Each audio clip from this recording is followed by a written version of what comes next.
Saudara-saudari sekalian yang terkasih dan dikasihi Tuhan, untuk mengawali permenungan kita pada siang hari ini, saya meminta Anda untuk memejamkan mata sejenak.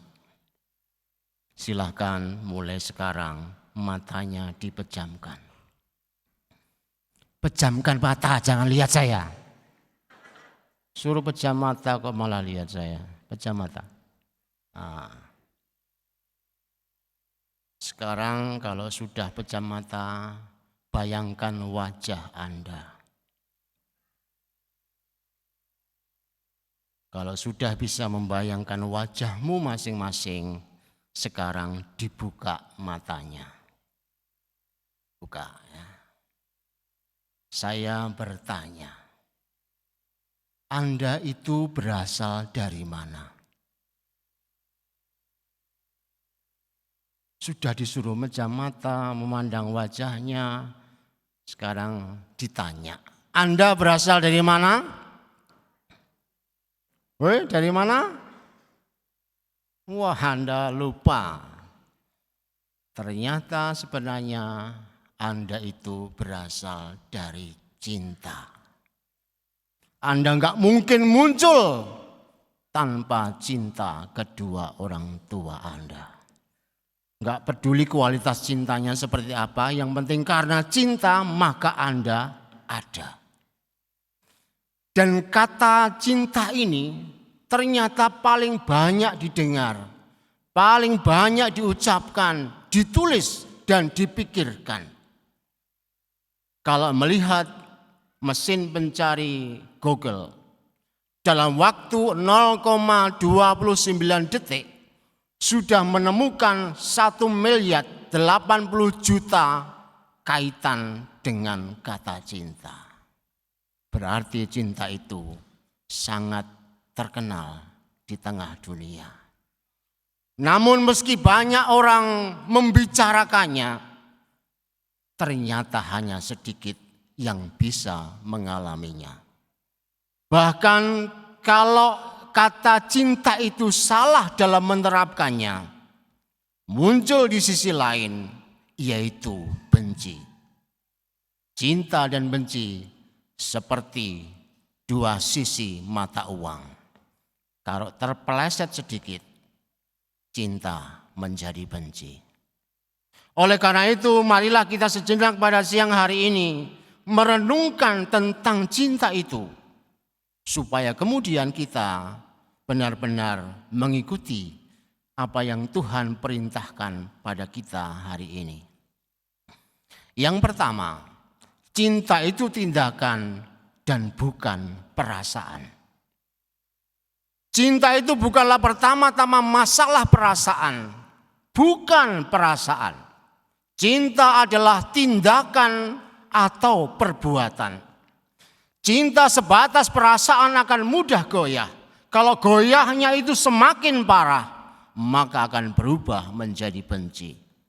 Cinta yang tanpa perbuatan itu adalah cinta yang sebenarnya mati. Paling kurang, cinta itu bukan perasaan, tetapi bisa dirasakan. Supaya tidak rumit, mari kita mengambil contoh dari sang cinta sejati, yaitu Allah.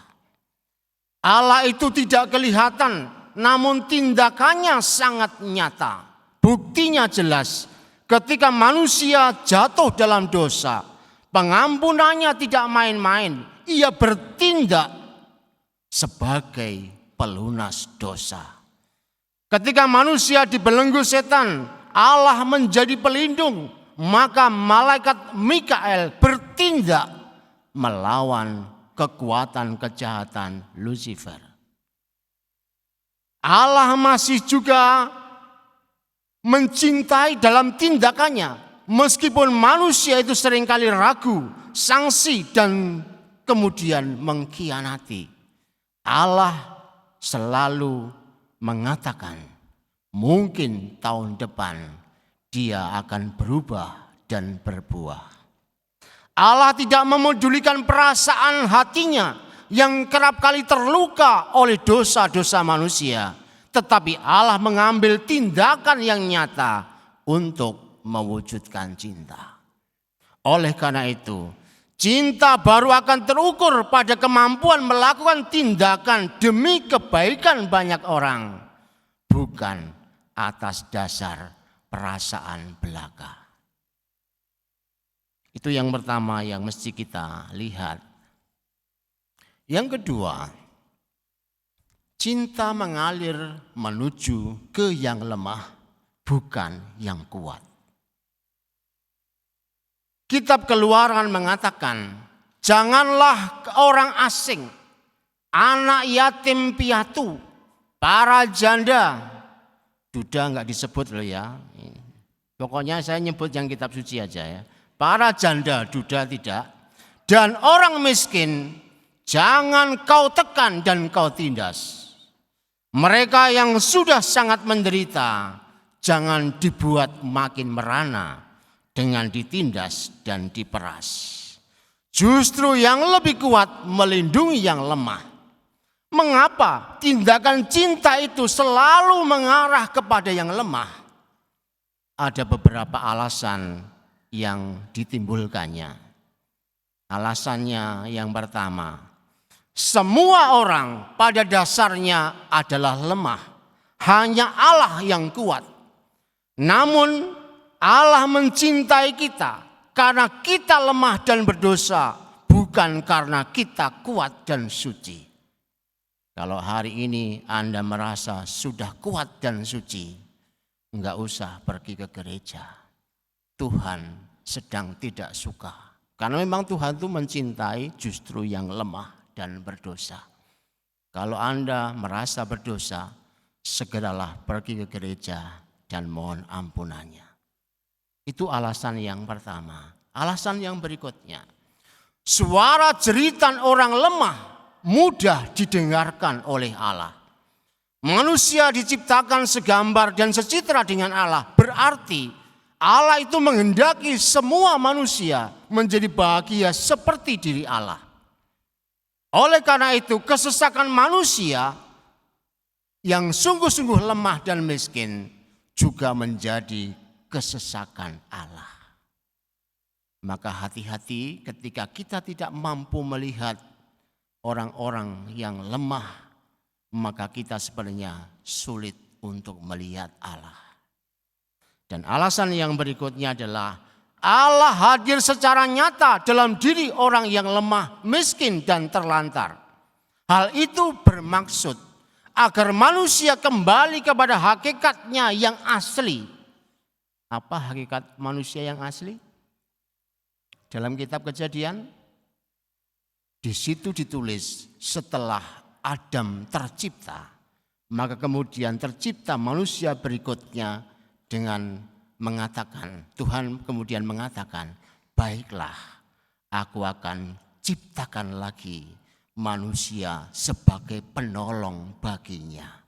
Maka hakikat asli manusia adalah penolong. Sehingga dengan demikian berarti manakala Allah tampil dalam diri yang lemah, miskin dan terlantar, manusia diantar untuk menuju kepada hakikatnya yang asli, yaitu menolong. Oleh karena itu, cinta itu baru akan asli apabila berani menerima yang lemah dan tergerak hati untuk menemukan Allah di sana. Selama tidak mampu menerima yang lemah, cinta belum bisa dikatakan asli dan barangkali masih terbelenggu oleh perasaan belaka. Yang ketiga, cinta sempurna kepada Allah dan sesama. Kalau cinta itu sebuah tindakan, bukan perasaan. Apabila cinta itu selalu menuju ke arah yang lemah, berarti manusia akan mungkin bisa mencintai apabila dirinya menjadi cinta. Secara genuin Teresia dari kanak-kanak Yesus menafsirkan hal ini dengan mengatakan, aku tidak sekadar mau mencintai, tetapi aku ingin menjadi cinta itu sendiri. Kalau hanya ingin mencintai, bisa jadi tidak asli. Tetapi ketika seseorang telah menjadi cinta itu, maka segala sesuatunya adalah cinta. Sebagaimana Allah adalah kasih, hakikat Allah adalah cinta, maka semua yang keluar dari Allah hanyalah kasih dan cinta. Demikianlah manakala kita menjadi cinta, maka semua yang keluar dari diri kita adalah cinta, bukan benci.